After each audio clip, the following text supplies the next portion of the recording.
Hello, this is Mike Wilson, and this is another episode. We have a good friend of mine. He goes way, way back.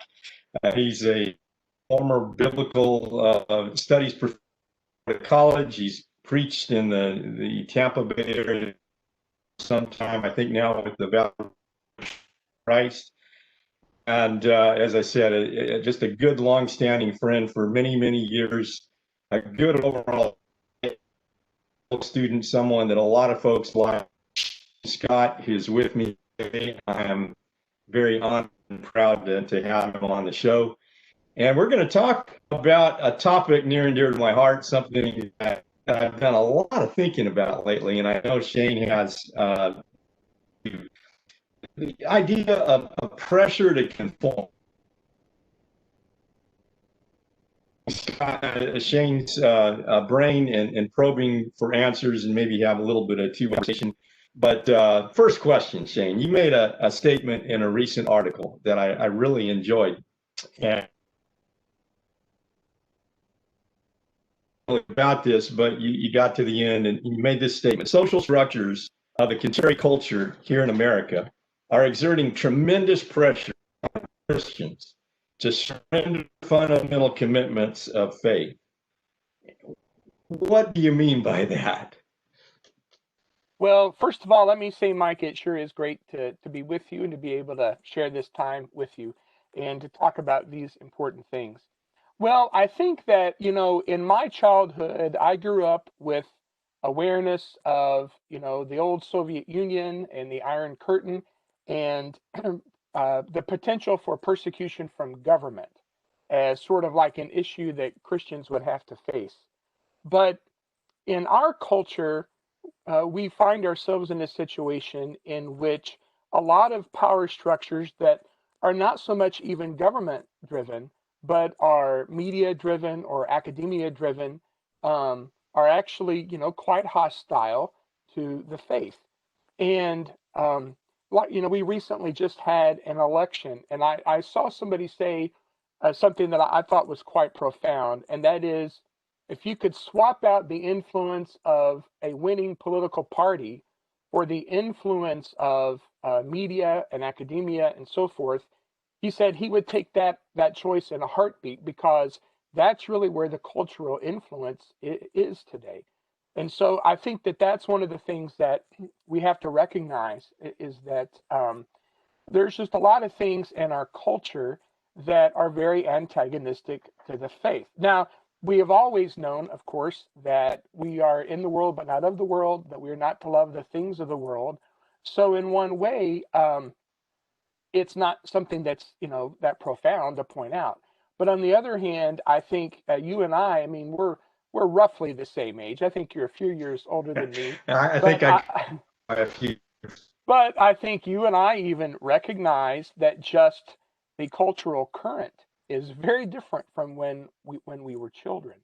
And it's that kind of thing that I'm really talking about. There are governmental power structures, of course, but there are others as well. And those are increasingly hostile to the faith. And I think the first thing for us as Christians is just to recognize that. We have to recognize this is a different culture than a lot of us were born into just, 50 or so years ago. Yeah, it seems like the is to be acclimated toward culture. And I'm very sensitive to this because I live in the Silicon Valley. And so I totally agree with your statement. But could you give maybe some concrete examples? Because, we talk theory a lot of times, and I know Christians sometimes have a hard time translating a general broad statement into some concrete, real life examples of what you're talking about. Sure. Well, this is easy, I think, to illustrate just with the way that a lot of the power structures in our culture have fully embraced and support uh, uh, the LGBTQ viewpoint. And I think that, like when you turn on your computer and maybe your web browser already has on it symbolism that is supportive of that view, And you start to think about how pervasive that kind of thing is just on social media. But that would be the kind of thing. Now, I almost hesitate to mention that because it's easy for some people in the world to pigeonhole Christians as only being concerned about, a handful of hot button issues like that one. And I don't mean to suggest that at all. I think that you could make the same kind of point just with the problem of greed and materialism, which is also thrown at us through advertisements and so forth on social media. But I'm just picking that one as sort of an example of something that's changed, not just in my lifetime, not even just in my life as a preacher, but in like the last 10 years, essentially, as an example of just the kind of incessant drumbeat of support for some positions that, for those who want to hold tenaciously to the faith, we realize are profoundly at odds with that. Yeah, it seems to me that there's something that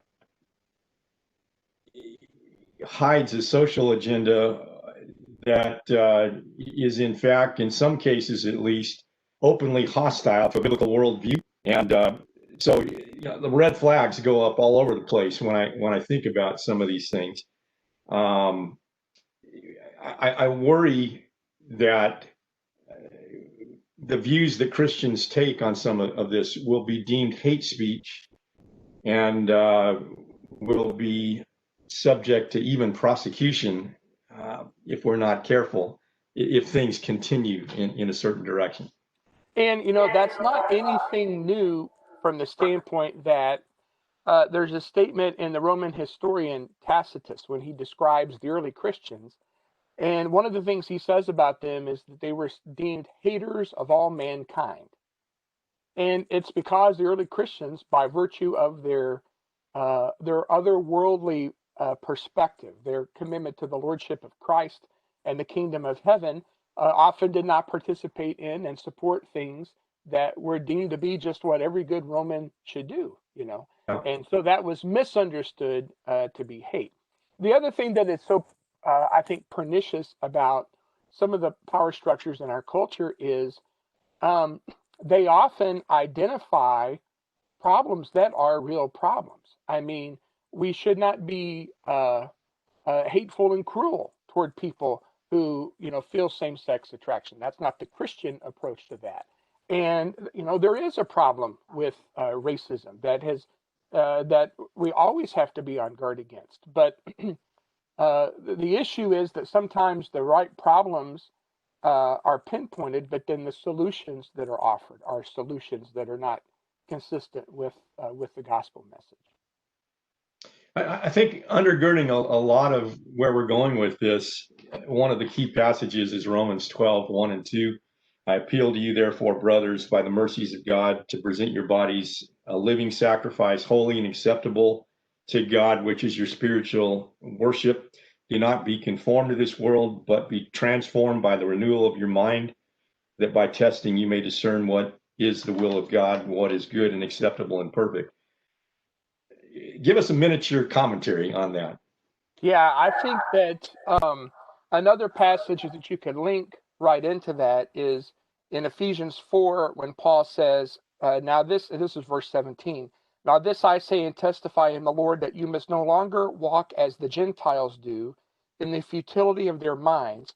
They are darkened in their understanding, alienated from the life of God because of the ignorance that is in them. Due to the hardness of their heart, they've become callous, given themselves up to sensuality, greedy to practice every kind of impurity, but that is not the way you learned Christ. So I think what Paul is talking about in Romans 12 and also here is the point that we as Christians, first of all, have to think much differently than the world. Now, that doesn't mean that whatever a worldly person says, we're automatically against. I mean, that's just mindless reactionary thinking. But we have a commitment to Christ, and with that commitment to Christ comes a view of reality. And that view of reality is often very different than the world. And the other thing that Paul, I think, says in Romans 12 and also here in other passages is that the problem with the world is that their corrupt behavior actually has a negative effect on the way that they think. It darkens their understanding. And so I had a preacher friend, and I don't know if you ever had a chance to meet him, Mike, whose name was Alan Turner, who passed away a couple years ago. But he used to always like to say that we have to outthink and outlive the pagan world. And I think that that is exactly what Paul was calling on Christians to do. We have to think better than them. And then we have to live better than them. And then if there's one other component we could add to that, we need to love better than them. Because underneath this superficial level of, love, peace, acceptance, as we all know from what we see, there is a lot of hostility, a lot of hatred that boils beneath the surface.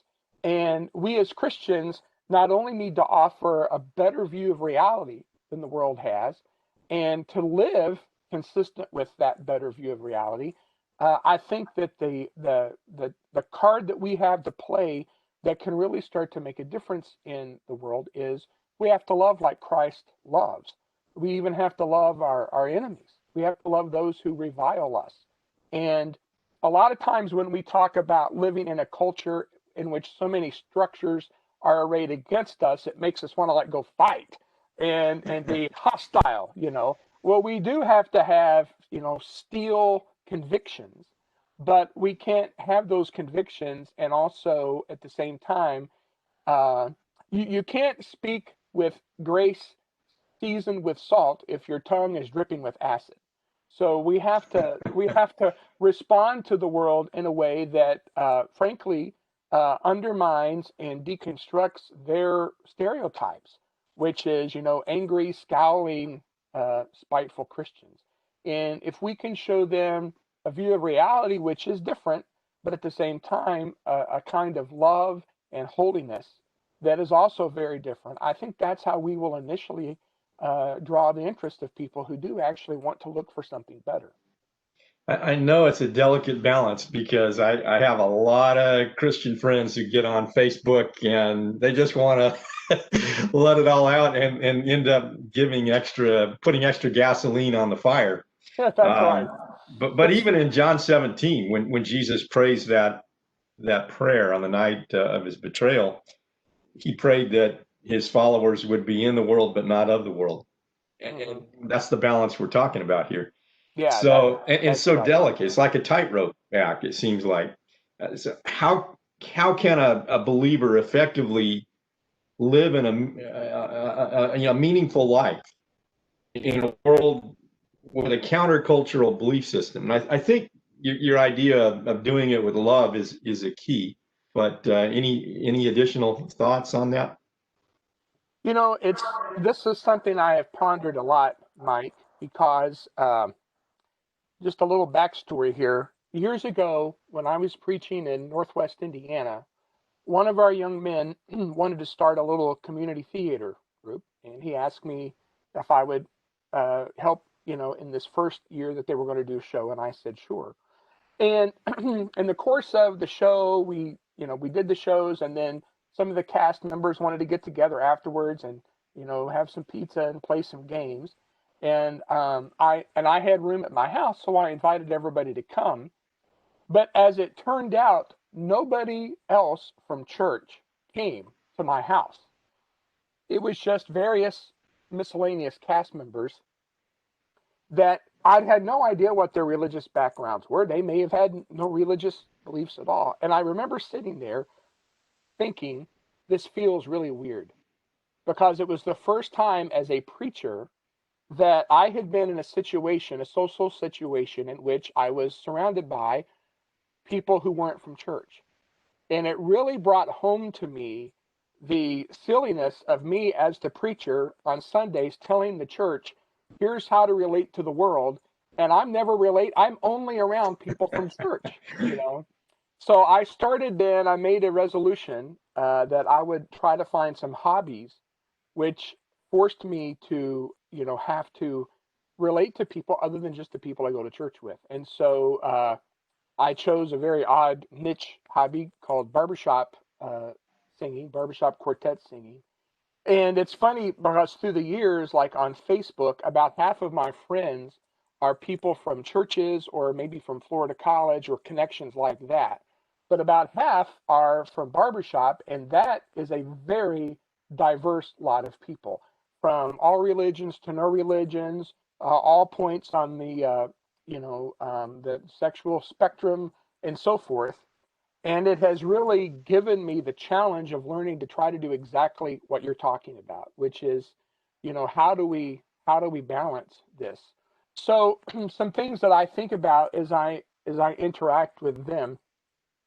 I'm always so impressed by the Apostle Paul's uh, um, motive that he expresses, like at the end of 1 Corinthians 9, when he says, to the Jews I became as a Jew, to one under the law as one under the law, to the weak as one weak, for the sake of the gospel. He was always conscious of how he presented himself to keep the gospel front and center. So I often fail at this for sure. But in my interactions with people, I try to consciously think, how can what I do, how can what I say put the gospel in the best light? And that's not in any way an effort to be insincere. That's what a sincere Christian's life is supposed to be. It's supposed to be shaped by the gospel. So it's when I'm not thinking that I'm not being sincere, in my relationship to Christ. So that's one of the things. So like on social media, I try to be very judicious in in what I talk about and pick my spots very carefully to broach an issue. And then when I do, I monitor the comment thread ruthlessly and eliminate anyone who is rude or unkind, which sadly often are my Christian friends more than my barbershop friends. But because things can spiral so out of control, so quickly on these social media threads. But I will say this, it's given me a chance to have some interactions with people. Like I had about a month long, very civil, polite debate with friends from Sweden who are not believers. Well, I would have never had that opportunity, without this. And when the Supreme Court was considering the Obergefell case, I had some discussions there. I had to be really vigilant about monitoring those, about a subject as sensitive as same-sex marriage and so forth. But I've had some very fruitful discussions. Now, that's only one small slice of how to be in the world but not of the world. I understand that. But I'm using it as an illustration to say just always having a gospel consciousness in every interaction has really been critical for me, at least, to try to navigate that route. Very, very, very wise and of course biblical. But I think what often happens is Christians feel marginalized, pushed into a corner, and the tendency is to want to push back with all the force and vigor that they can muster. When in reality, we have to be the salt of the earth, the light of the world, and the approach that you're outlining seems to be the best approach to take in that Well, sort of thing. a couple of things I'll say, like, I know that I fall very short, but a couple of things, if my only interactions with my non-Christian friends are in the context of debate or discussion, that by its very nature is going to associate our relationship with, uh, you know, controversy. So I try and I work hard and I need to work much harder at this to find opportunities to interact with my non-Christian friends in which I just display love to them. So if they have suffered a loss, I try to reach out to them and express my condolences. If they're going through a problem that, like there's a friend of mine who her computer was stolen. And so I wrote her a private message and offered some suggestions about, how she could maybe deal with that situation. Um, if someone suffers a loss, a family loss, I send them notes or whatever. So we have to remember that when Jesus tells the story of the Good Samaritan, the Samaritan knew absolutely nothing of the background of the person he was helping, other than he probably surmised that he was Jewish. But other than that, he doesn't really know anything about his background. He showed him love simply because he was his neighbor in the way that Jesus is explaining. You know, he was loving a fellow human being. And I try not to, I want not, to, I don't want to miss those opportunities because they help to subvert the viewpoint that so many people have of Christians, which is we have these convictions, but we hold them harshly and hatefully. And if just by demonstrating love, just for love's sake, loving your neighbor just for loving your neighbor's sake, if we can do that, it may shave a decibel or two off of the stridency of the discussion. Now, that's not going to be true for everybody. There's been plenty of my pagan friends, and I say that in the best use of that term possible, pagan, but I mean, there's been plenty of them that I have tried to show love and kindness to, and I've gotten it slammed right back in my face. And, that's exactly what Jesus said could happen. So, Jesus has given us the perfect model of showing love, even when it could be rejected. That's just part of kingdom citizenship. It reminds me of called atheists because they didn't accept the Roman pantheon of deities, or haters of mankind, or antisocial. And 1 Peter 2:15 talking about living in such a way as to put that cognitive dissonance there in their minds. They've heard all these terrible, monstrous, horrible things about Christians, but what they actually see is something very different, modeled intentionally Yes. by a Christian who just wants to love a neighbor as himself or herself. No, that's right. There's this famous statement by the early church writer Tertolion, who was talking about how pagans viewed Christians. But amidst all of their criticisms, he said, here's the one thing they say about us: see how they love one another, for they themselves are animated by mutual hatred. And they only use expressions like brother insincerely and not sincerely. So, especially with so much turmoil and hatred in the culture right now, generally, if we work hard to model to people what a loving community of Christ followers actually looks like, I think that has a profound impact. I remember that when I used to preach up in Elgin, Illinois, our church there very much reflected our community and was extremely diverse racially and ethnically. And whenever I would invite some of my barbershop friends to come, that was one of the first things they always commented on was how diverse and how loving our group was.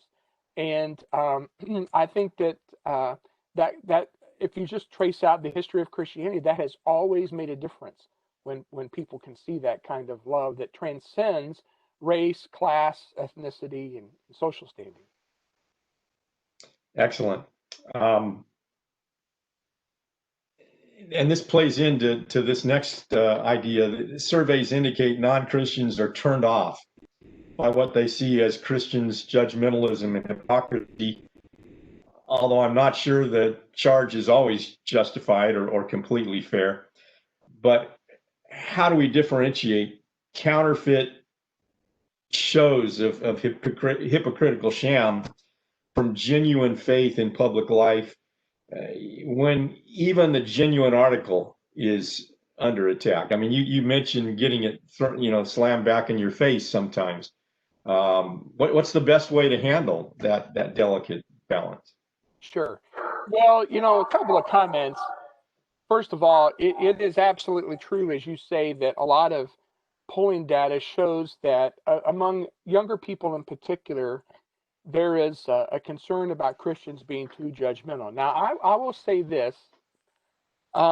It's sort of ironic because my experience on social media, particularly with those who are younger and who are not believers, is they are by far more judgmental than any group of Christians I've ever known. I mean, I don't know a generation that's ever been more morally certain about its judgments than this generation. And yet, less able to justify the basis of those moral judgments. So, one thing from an intellectual point of view as Christians that we need to think through how to do is we need to respond to our friends who are not Christians, who are so morally certain about what is right and wrong, and gently push back to ask them, how are you defining what is right and wrong? What is the basis of this moral certainty that you have? Because it is very difficult for someone who is not a believer to be able to justify, moral beliefs. Um, I had a chance to do this on Facebook a few years ago when the silverback gorilla Harambe was in the Cincinnati Zoo, and the little child, you may recall, fell into the enclosure, and the zoo. Sorry, my phone that's never supposed to ring is ringing. No one has this landline number. Nobody does. And somebody's trying to call me right now, so I apologize. Just ignore that. But uh, but that little child fell into the enclosure, and the zoo had to make a decision about whether to save the child or the gorilla. And they shot and killed the gorilla. So I asked my Facebook friends, and I specifically said, only non Christians, only atheists and agnostics, please respond. And then I just said, I know how I would justify the decision I would make in that situation. I'm curious how you would justify it. And it was really interesting to me that it was clear that for many of my non-believing friends, they had never thought about this. Like they had moral judgments to make for sure. Uh, and our friends who are not believers can certainly be moral people, sometimes much better morally than Christians. But the issue is, how do they justify? How do they even define? How do they account for those Yeah, the moral pathway. beliefs? Hmm. Yeah. Right. So the first thing that I would say on this issue of judgmentalism is I think it provides us with an opportunity to sort of turn that question around and gently ask, why are you so certain that this behavior is right or wrong? How do you account for that? And then the other thing I said is that, that's from the intellectual side.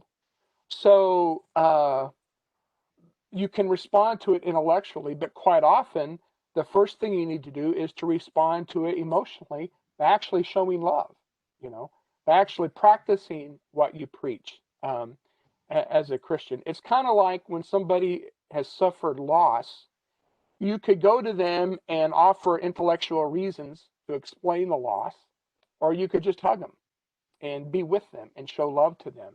So the other way that we as Christians can pull the rug out from under these claims of judgmentalism is, we can show the loving spirit with which we also hold those convictions.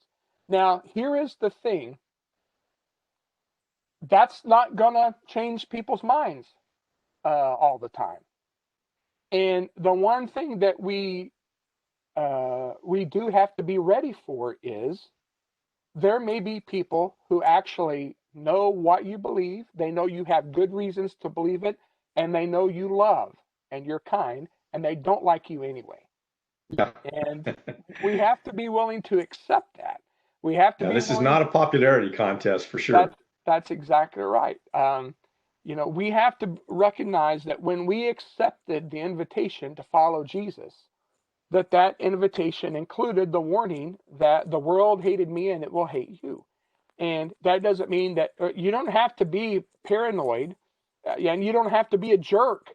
Just be a loving, convicted Christian, and you'll get plenty of that. You don't have to try to manufacture it by being a jerk on your own. It's already there, and we just have to recognize that is part of what we've called it. As a matter of fact, in the Sermon on the Mount, Jesus says that, in fact, is a sure sign you are a part of the Messiah's kingdom when you experience that same kind of hostility.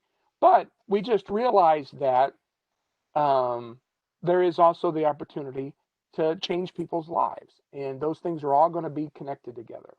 I think your idea of asking a question is a good threatening the onus on the other person. Organized series of questions.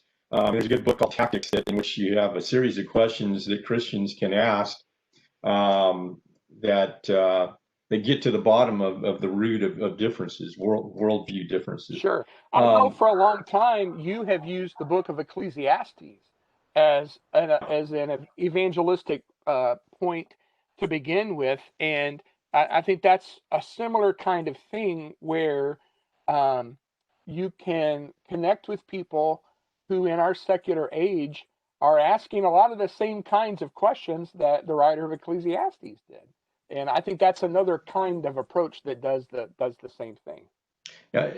Give you an illustration of some things that I've been thinking about this topic lately. I have an old book written in the mid 1800s by Charles Mackay called "Extraordinary Popular Delusions and Madness of Crowds." And there was an update to that book written by another fellow, Douglas Murray, "The Madness of Crowds," and he touches on hot button issues of gender, race, and identity, and as litmus test, all of a sudden, in various aspects of that. Again, you've touched on some of that already, the right way to handle it versus the wrong way. There's another book, and I just got this one for my Kindle Fire by Greg Lukianoff and Jonathan Haidt, called "The Coddling of the American Mind," which puts forward the idea of an overprotectionism that leads to kind of a tunnel vision in worldviews and an inability among young people to handle people who have a very different worldview than their own, and consequently will lash out and even demonize someone who comes from a different world. How in the world can you possibly think that way? And without realizing it, be very narrow-minded when they think that they're being broad-minded. Yes. And Christians have to be ready for a proper response to that problem, it seems to me. Right. And, a lot of that really, I think, has its roots in what people call postmodernism, which is the idea that whereas in modernism, human rationality can discover the truth for itself and can do so with great accuracy and clarity and comprehensiveness. And then you had World War II, which really kind of poked the hole in the balloon of all of that pretension of what human rationality on its own can actually do. So then that led to the postmodern view, which is there really is no such thing as truth. And whenever anybody claims truth, they are simply doing it to use as a weapon to assert power over the powerless. And of course, it is true that you see regimes like the Nazis or the communists that did exactly that. So then, from that point of view, any assertion of truth is really weaponized, and it's weaponized to oppress others. So then, as that philosophy has ingrained itself, that's why there are people who think that literally just making a statement is an act of violence, and therefore can be responded to with actual violence, because it just comes from that narrative, and so that I think is a part of why we see the kinds of things we're seeing. What I'm very concerned about is that violence begets violence, and I think there's already signs of this, and maybe more so, that people are going to be frustrated and alarmed with actual violence and start to respond in kind, and then things can really spiral out of control quickly. Yeah, they can escalate very fast. Yeah, so that's why it's so important for us as Christians to model to the world what it is to speak truth to power, not as a means of power, but to speak truth to power, especially to power structures, but also then to model Christ-like love and service and sacrifice that intentionally undermines the abuses that have so often taken place. But isn't that what you see in the book of Daniel? You look at Daniel, Shadrach, Meshach, and Abednego, and they have firm convictions. They haven't bought into the narrative. They'll just go along with this. they resist, and yet they do it in a way that is persecuted, but nevertheless, it's not from I'm going to exert my power over you kind of thing. Right. Yeah. No, I think that's right, and I think many more examples like that can be multiplied. I think of like the Apostle Paul's relationship with churches like the Corinthian church, where he intentionally forfeited certain rights or prerogatives or liberties he had for what was in the best interests of the Corinthians.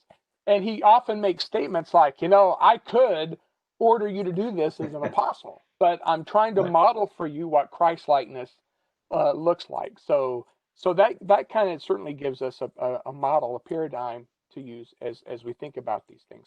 It's not going to be easy because a lot of us lived in a culture.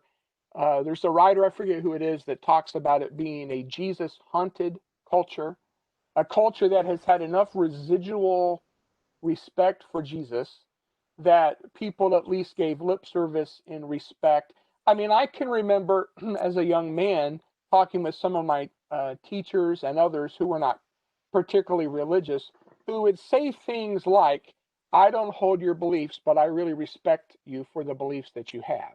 Well, that seems like a million years ago. That's not what Yeah. people say today. So we have been in a culture that has been so Jesus haunted that we have not quite yet had to face up to what actual pushback from society is like. We've kind of lived in that kind of era described in Acts 2, where it says that the early Christians were held in grace and favor with all the people. You know, that's what a lot of us have grown up in. But now we're starting more and more to get to the points that you see in the book of Acts where there is a lot of cultural hostility. You see it when the Christians were first in Jerusalem and the tide starts to turn after the Sadducees start opposing, and then Stephen speaks, and then it becomes widespread. And it's also, I think, especially parallel when you see what happens in Acts when the gospel goes into pagan cities and the pagans start to figure out, if this is really true, then that means what we believe is wrong, and we've got to stop making all of our idols, or we're going to lose money, or we've got to stop these Christians.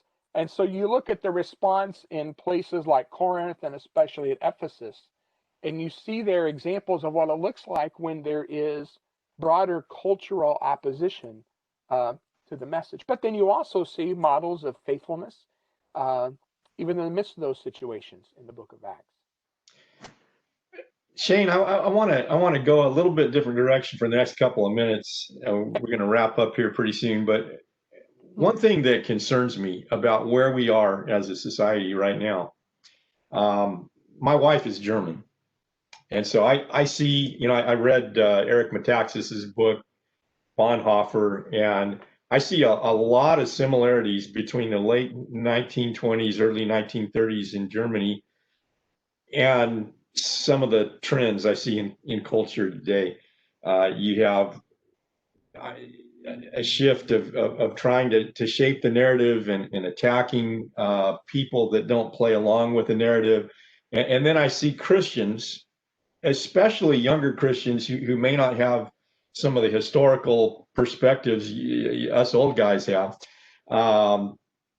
accommodating to the culture or surrendering principles. And all I can think about when I think about that is, this is not my father's America, and it's not my father's version of Christianity, when at least when he was cutting his teeth on coming up the ranks, and it's a different world than the one that I grew up in when I was sitting on the pew learning the basic principles.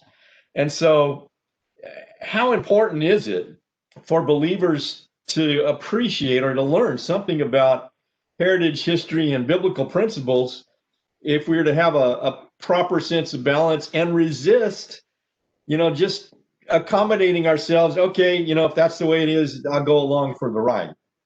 Yeah. Yeah, I think obviously it's crucially important. And I think what what really concerns me, especially given some of the historical parallels that you expressed as well, is uh, when right now, from my point of view, this may be unfair, but from my point of view, a lot of the more extreme and violent and radical uh, abuses that are taking place in our culture are being driven those who, for lack of a better term, you may describe as, very far left, politically very secular. And so that combination of secularism and then, a radical political ideology from the left is generating, I mean, we see it on the news every night.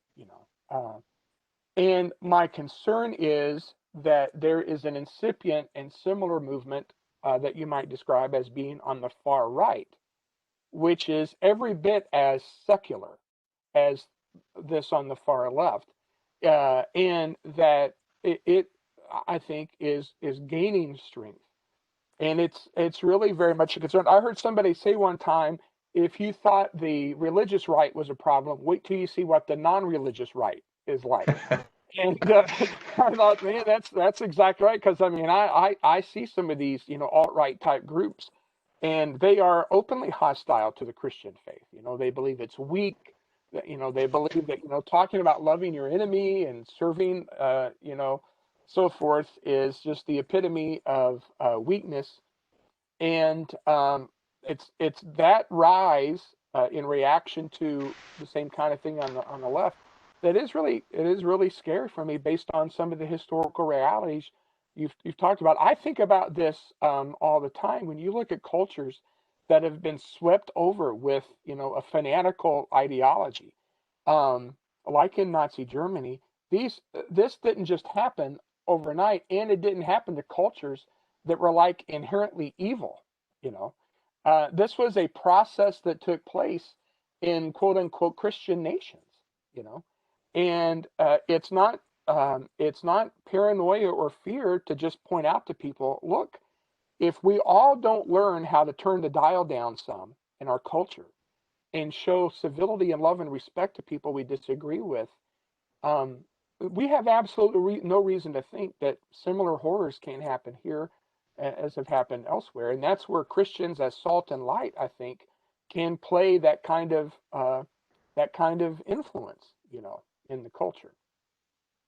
Yeah, and interestingly enough, once a certain element gains a foothold in a culture, a lot of that is done under the guise of what's best for society, Hmm. and people either choose not to realize what's going on, turn their heads the other way, or go along with it, lock, stock, and barrel, which is even scarier. Yeah. Um, C.S. Lewis makes the point, and I think it's in Mere Christianity, that totalitarian societies like the communists or the Nazis, because they are fundamentally secular and they don't believe in the immortality of the soul and the resurrection and the hope that Christians have, their focus has to be on society, the thousand-year Reich, because there is no individual dignity and no individual, hope of heaven. So everything, all individual rights have to be subsumed under making the society immortal. And whenever that happens, it is catastrophic to human rights, to individual dignity, and so forth. And so I do think that's why it's important for us as Christians to push back against any ideologies that reduce individuals to groups, to group identity, and then wants to punish or take vindictive measures against one group over the other group. Is I can't think hardly of anything more anti-Christian than that mentality. yeah, I mean, it reminds me a lot of in the Holocaust Museum by Martin Niemöller, who said after World War II, this very famous poem, first they came for the socialists, and I did not speak out because I was not a socialist. Then they came for the trade unionists, and I did not speak out because I was not a trade unionist. Then they came for the Jews, and I did not speak out because I was not a Jew. Then they came for me, and there was no one left Right. to speak for me. Yeah. No, And so, that's exactly right. And I think one of the things that can help us as Christians, there's a statement that Paul makes. It's almost an offhand statement, really, at the end of 1 Corinthians 10, when he's been talking about, eating meat that's been offered, at temples and given to idols. And he says in 1 Corinthians 10:31, so whether you eat or drink or whatever you do, do all to the glory of God. And then he says this, give no offense to Jews or to Greeks or to the church of God. Now, what's interesting is he says, don't give offense to Jews or Greeks. Well, doesn't that pretty much cover everybody? I mean, by ancient standards, you're either a Jew or you're a Gentile. But then he says, or the church of God. In Paul's mind, there are three races. There are Jews, there are Gentiles, and there are Christians. And this is all a part of our new identity we have in Christ. The old man, the old creation, etc., is gone. The new has come. We are new creatures in Christ. We are a new race. And I think it is absolutely vital for us as Christians to really anchor in to that concept as we look at things that are happening in the world that pit people against each other. When Paul says there is neither Jew nor Greek, slave nor free, male nor female, you're all one in Christ, he is saying exactly this. The world has certain social structures that are often pitted against each other, but you're different. You are now a Christian, and that's not what your fundamental identity is anymore. And then you have to measure what's going on by virtue of that. So yes, it's really important for us right now as Christians to um, to simply anchor into that identity in Christ and to have the perspective of third-party observers looking at what's going on in the world from just that much of a disinterested point of view. yeah, extremely important. Yeah, I can't emphasize that point enough. Well, it's been fun, Shane. It's been, I think we're going to wind down and very challenging topic. I think we could probably speak another 2 or 3 hours and have a lot more fun. But if you were to give listeners a summary of practical takeaway thoughts, and just here are 2 or 3 or 4 of the main points that I'd really want you to sink your teeth into as you leave this discussion. What would they be? Sure. Well, I think our identity is in Christ, and our identity as Christians is fundamentally different than the world, and that the problem that has always plagued Christians, whether it's the Corinthian Christians or whether it's Santa Claran Christians or whether it's Vaurican Christians, is recognizing how the demands of following Jesus Christ sometimes run counter to what the culture says. And let's face it, Christians have often neglected to recognize that. I think it's important for us to point out that in a different time in American history, many Christians were very happy to go along with some of the racial sin that took place in our society, and it was a failure to be countercultural in that. And I don't say that judgmentally. Had I lived back in that time, undoubtedly, I would have made those very same mistakes. So the point is not to be arrogant or judgmental, it's just to learn from it. We already know how easily that can happen, how it can subvert something so fundamental to Christian identity as loving your brother in Christ. But then to learn from that and recognize, okay, what can I then be on guard against in this culture, which is going to have different pressures and different ideologies, which run counter to Christ. And then to make sure that as much as we want to hold forth the truth and live it, that we also outlove our pagan neighbors and really show them what is glaringly, conspicuously absent in our world, which is true and genuine love for your neighbor, uh, and even love for your enemy. And those are the ways that I think we can really be countercultural people. Very good. I appreciate the time, Shane. You take care of yourself. And, I forgot to mention Shane had a COVID You're over now. Yeah, I got it on my birthday weekend. So nothing like celebrating No. your birthday by having to be shut in a house by yourself for a few days. And that But was early September, something that's like that. exactly right. Yeah, it was the first Friday in September when I tested positive. And I will say that I'm a big guy and I have sleep apnea, and statistically that puts me in a couple of challenging categories for sure. But I felt very blessed. One of our members is a nurse, and she brought me one of those things you can stick your finger in and check your blood oxygen levels. And mine really never fluctuated the entire time. I did have certain feelings at night of not being able to breathe comfortably, but my oxygen stayed fine. And the worst thing I had was a lot of fatigue for several weeks. I was very, very tired, but I'm also old and fat and lazy, so that also factored into it. But anyway, I feel very blessed, especially because we've had members at church who've lost family members and dear friends who've lost family members, and so I feel very blessed. But yeah, I had it, and I feel grateful that it wasn't worse than it was. Well, it's good to have you back in the land of the living here. Yes, yes. All right, you take care, Shane, and thanks for tuning in, all of you. And we'll be doing some new recordings early next year. Take care.